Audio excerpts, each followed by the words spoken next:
नमस्कार दोस्तों, मेरा नाम है रुद्र। मैं ले आऊँ बहुत ही इंपॉर्टेंट वीडियो। आज हम बात करने वाले हैं tax and method of taxation के बारे में। तो सबसे पहले हम बात करते हैं टैक्स कितने टाइप्स के होते हैं। तो टैक्स दो टाइप्स के होते हैं, first direct tax, second indirect tax. अब हम बात करते हैं इनमें डिफरेंस क्या है। तो और डायरेक्ट टैक्स किसे कहते हैं और इनडायरेक्ट टैक्स किसे कहते हैं। तो इसको समझने के पहले हमें दो वर्ड को समझना बहुत ज़रूरी है। फर्स्ट वर्ड है इम्पैक्ट और जो सेकंड वर्ड है वो है इंसिडेंस। अब हम इम्पैक्ट देखते हैं कि क्या होता है। यानी वो पर्सन या वो ऑर्गेनाइजेशन जिसके ऊपर गवर्नमेंट ने ये रिस्पॉन्सिबिलिटी डाल रखी है कि आपको गवर्नमेंट को टैक्स सबमिट करना है। यानी हम सिंपल लैंग्वेज में समझे तो जिसके ऊपर टैक्स को सबमिट करने की रिस्पॉन्सिबिलिटी हो उन्हें हम इम्पैक्ट का नाम देते हैं। और दूसरा इंसिडेंट, यानी वो पर्सन या वो ऑर्गेनाइजेशन जो एक्चुअली उस टैक्स के बर्डन को बियर करती हो। ठीक है, एक बार से फिर समझते हैं। जिसके ऊपर सबमिट करने की रिस्पॉन्सिबिलिटी हो उसे हम क्या बोलेंगे, इम्पैक्ट बोलेंगे। और इंसिडेंट क्या, जो एक्चुअली उस टैक्स के बर्डन को बियर करे। और याद रखिएगा एक पॉइंट और, इम्पैक्ट और इंसिडेंट सेम पर्सन पर ही अप्लाई होता है। सिंपली समझते हैं, अगर गवर्नमेंट किसी पर्सन पर टैक्स लगाता है और सेम पर्सन उसी टैक्स को गवर्नमेंट को सबमिट करता है तो इसका क्या मतलब हुआ। यानी इम्पैक्ट और इंसिडेंट सेम पर्सन पर अप्लाई हो रहे हैं, तो उसे क्या बोलेंगे, तो उसे डायरेक्ट टैक्स कहते हैं। और इनडायरेक्ट टैक्स क्या होता है, जब इम्पैक्ट और इंसिडेंट डिफरेंट इंडिविजुअल पर आ रही है। यानी जिस पर टैक्स लगाया जा रहा है और वो अपनी जेब से नहीं भर रहा है। यानी इकोनॉमिक लैंग्वेज में अगर हम समझें तो वो अपने बर्डन को किसी दूसरे पर क्या कर दे रहा है, शिफ्ट कर दे रहा है, तो उसे हम इनडायरेक्ट टैक्स कहते हैं। अब हम एग्जाम्पल से समझते हैं। डायरेक्ट टैक्स का एग्जाम्पल क्या होता है। हम लोग हमेशा सुने आए हैं कि इनकम टैक्स जो है वो डायरेक्ट टैक्स का एग्जाम्पल है। अब हम समझते हैं कि इनकम टैक्स डायरेक्ट टैक्स क्यों है। क्योंकि यहाँ पर इम्पैक्ट और इंसिडेंट किसी एक इंडिविजुअल पर ही आएगा। जैसे एग्जाम्पल में आप कोई हाई प्रोफाइल जॉब कर रहे हैं और अच्छा खासा इनकम जनरेट कर रहे हैं, और आपके इनकम को देखकर गवर्नमेंट ने कहा आपको अपनी इनकम पर गवर्नमेंट को टैक्स देना पड़ेगा, जिसे ही हम क्या बोलते हैं, इनकम टैक्स बोलते हैं। यानी आपको क्या देना पड़ेगा, इनकम टैक्स देना पड़ेगा। अब आप सोचो इंसिडेंट किसके ऊपर आया, आपके ऊपर आया, और इम्पैक्ट वो भी आपके ही ऊपर आया, क्योंकि सबमिट करने की भी रिस्पॉन्सिबिलिटी आपकी है और जो बियर करने का जो बर्डन वो भी एक्चुअली आप पे ही है।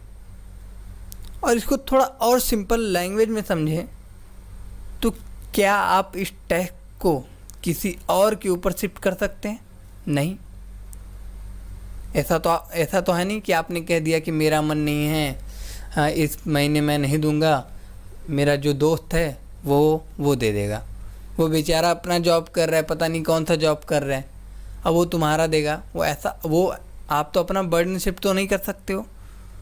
तो इसीलिए ये क्या होगा, डायरेक्ट टैक्स है। यानी यहाँ पर बर्डन का जो है शिफ्ट नहीं है कि आप किसी के ऊपर शिफ्ट नहीं कर सकते हो। अब इनडायरेक्ट टैक्स का हम एग्जाम्पल समझते हैं।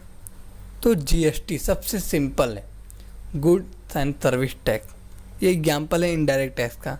अब आप भी कहेंगे कि जीएसटी इनडायरेक्ट टैक्स क्यों है। क्योंकि गवर्नमेंट ने ये रिस्पॉन्सिबिलिटी जो है सर्विस देने वालों के ऊपर रखा हुआ है कि जो सर्विस दे रहे हैं।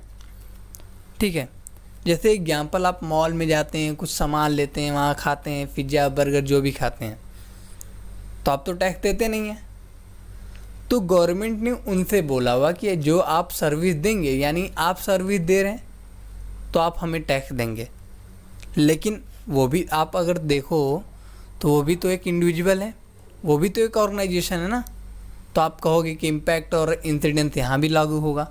हाँ, लागू होता है।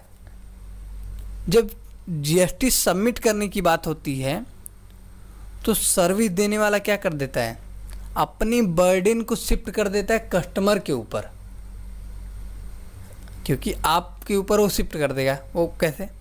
जैसे कि आप नोटिस कीजिएगा, उसने अपनी जीएसटी का बर्डन आपके ऊपर शिफ्ट कर दिया, हम कस्टमर पर, यानी इंसिडेंस हम कस्टमर हुए और इम्पैक्ट कौन हुआ, मॉल वाला, यानी सबमिट करने वाला वो हुआ, गवर्नमेंट को सबमिट करेगा वो, और हम जो है बियर करेंगे, हम देते हैं, इनडायरेक्टली देते हैं। तो यहाँ पे डिफरेंट पर्सन पर वाली बात आई, इसलिए जीएसटी जो है इनडायरेक्ट टैक्स है। हम पढ़ते हैं मेथड ऑफ टैक्सेशन के बारे में, यानी टैक्स लगाने के मेथड। फर्स्ट, प्रोग्रेसिव नेचर का टैक्स, हम उसे कहेंगे जब इनकम या प्रोडक्शन के बढ़ने पर टैक्स रेट भी बढ़ जाए तो उसे हम प्रोग्रेसिव नेचर का टैक्स बोलते हैं। यानी सिंपल लैंग्वेज में कहें तो ज़्यादा इनकम जनरेट करोगे तो गवर्नमेंट ज़्यादा टैक्स लगाएगी, कम इनकम जनरेट करोगे तो गवर्नमेंट कम टैक्स लगाएगी। तो इसे ही हम क्या बोलते हैं, प्रोग्रेसिव टैक्स बोलते हैं। Second, regressive tax. अब रिग्रेसिव नेचर का टैक्स क्या होता है, तो हम उसे कहेंगे जब आप ज़्यादा इनकम या प्रोडक्शन जनरेट कर रहे हो और आपके ऊपर कम टैक्स रेट लग रहा है तो उसे हम रिग्रेसिव टैक्स कहते हैं। Third, proportional tax. अब प्रोपोर्शनल नेचर का टैक्स क्या होता है, तो हम उसे कहेंगे जब इनकम या प्रोडक्शन का टैक्स रेट पर कोई इम्पैक्ट ना पड़े, यानी आप ज़्यादा इनकम जनरेट करो या कम इनकम जनरेट करो फिर भी टैक्स रेट सेम लगेगा। अगर आपको ये वीडियो पसंद आए तो प्लीज़ वीडियो को लाइक करिए और शेयर करिए, सब्सक्राइब कीजिए और कमेंट करके बताइए ये वीडियो आपको कैसी लगी। और हाँ, अगर इस वीडियो का आपको पीडीएफ चाहिए तो आप हमें हमारे सोशल मीडिया पर हमें फॉलो करके हमसे पीडीएफ ले सकते हैं। धन्यवाद।